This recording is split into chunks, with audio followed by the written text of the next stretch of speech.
The Star Trek movies failed only one member of the Enterprise's original core trio.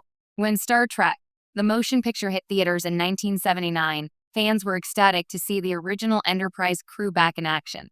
The beloved trio of Captain James T. Kirk, First Officer Spock, and Chief Medical Officer Leonard Bones McCoy had defined the spirit of the original series, a perfect balance of command, logic, and heart. Across 6 films, the franchise gave each of them moments to shine. Yet, when all the warped trails settle, it's hard to deny that one of these legends never got the cinematic treatment they deserve. While Kirk and Spock received deeply personal arcs filled with triumphs, tragedies, and philosophical dilemmas, McCoy, the human core of the trio, was too often relegated to comic relief or emotional commentary. Despite being the conscience of Star Trek, Dr. McCoy's depth was sidelined as the films increasingly focused on the Kirk-Spock dynamic. The movies failed Starfleet's most irascible doctor, even as they celebrated the others. Kirk, the burden of command, fully explored. William Shatner's Captain Kirk was always destined to be front and center. His charisma, decisiveness, and tendency to break every Starfleet rule made him an easy cinematic hero.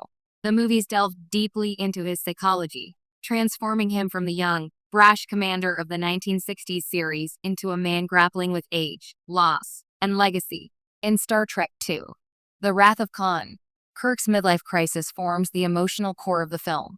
His fear of irrelevance and the realization that he can't escape aging are perfectly encapsulated by his reunion with the Enterprise and his confrontation with mortality through the death of Spock.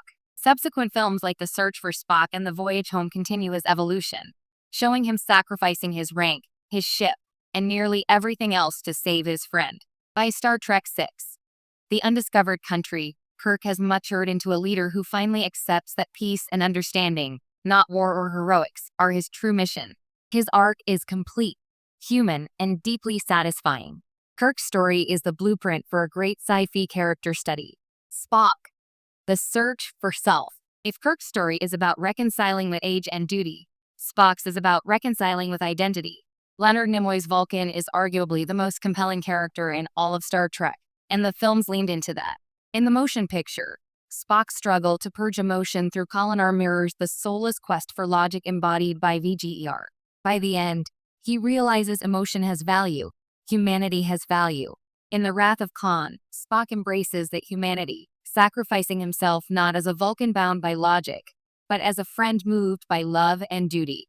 His resurrection in The Search for Spock and his gradual rediscovery of self throughout The Voyage Home and The Final Frontier cement his journey as one of rebirth and acceptance.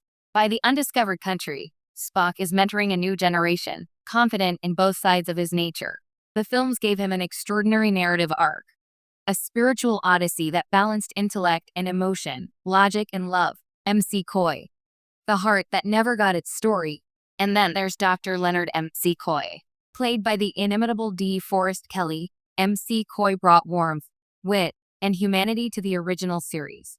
He was the soul of the Enterprise, the moral compass keeping Kirk's impulsiveness and Spock's cold logic in check. Yet in the films, that balance was lost. McCoy had moments, yes, his impassioned speech to Spock's empty body in The Wrath of Khan, his struggle with Spock's Katra in The Search for Spock, and his humorous outbursts in The Voyage Home. But these snippets never coalesced into a full character arc. He was always reacting to events around Kirk and Spock rather than driving his own story forward. Even in The Search for Spock, where McCoy literally carries a piece of Spock's soul, the focus shifts quickly back to the Vulcan's resurrection. The philosophical and emotional potential, what it means for a human to carry the consciousness of another being, remains frustratingly unexplored. McCoy's role as the embodiment of compassion and ethical restraint could have offered rich material for a film centered on the moral consequences of science, yet it never happened. By The Undiscovered Country, McCoy is a bystander once again, cracking jokes in the sickbay and backing Kirk's leadership, but rarely influencing the story. It's as if the films forgot that McCoy was every bit as essential to the Enterprise's success as the captain and as first officer. A missing human element. What makes this oversight more tragic is that McCoy's perspective was vital to what made Star Trek resonate in the first place. While Kirk represented action and Spock represented intellect, McCoy represented empathy. He was the voice that reminded both men and the audience that all the logic and strategy in the universe meant nothing without compassion.